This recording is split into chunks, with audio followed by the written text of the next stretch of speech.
നിങ്ങളൊരു animated movie ലവറാണോ? എങ്കിൽ ഞാനതല്ല. എനിക്ക് ആനിമേറ്റഡ് മൂവി അധികം ഇഷ്ടമല്ല.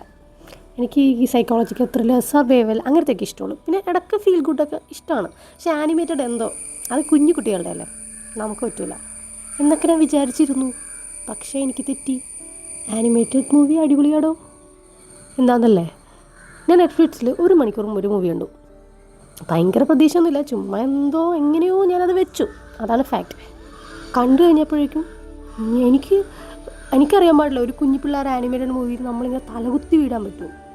ഞാൻ തലകുത്തി വീണു. അതിലേക്ക് ഞാൻ ബ്ലെൻഡായി പോയി ആ മൂവിയിലേക്ക്.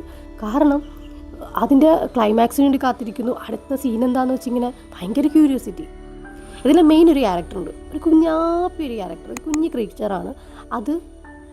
അതിൻ്റെ ക്യൂരിയോസിറ്റി വളർന്ന് കുറേ പണി മേടിക്കുന്നതും അങ്ങനത്തെ കുറച്ച് കാര്യങ്ങളാണ് ഇതിൻ്റെ സ്റ്റോറി ലൈനായിട്ട് വരുന്നത്. പക്ഷേ ലാസ്റ്റ് ഒരു ഹീറോയിക് ആയിട്ടുള്ള ലെവൽ വരും. എൻ്റെ അമ്മേ, നമ്മൾ ഈ ലാലേട്ടനൊക്കെ വരുമ്പോഴേക്കും കൈയടിക്കില്ലേ, അതേപോലത്തെ ഒരു ലാലേട്ടൻ ഫാൻ ഗേളാണ് എനിക്ക്. അതേപോലൊരു സന്തോഷമാണ് ഈ കുഞ്ഞു മൂവി കണ്ടിട്ട് തോന്നിയത്. അതുകൊണ്ട് ഞാൻ വിചാരിച്ചു, ഈ മൂവിനെ പറ്റി ഒരു വീഡിയോ ചെയ്യാം.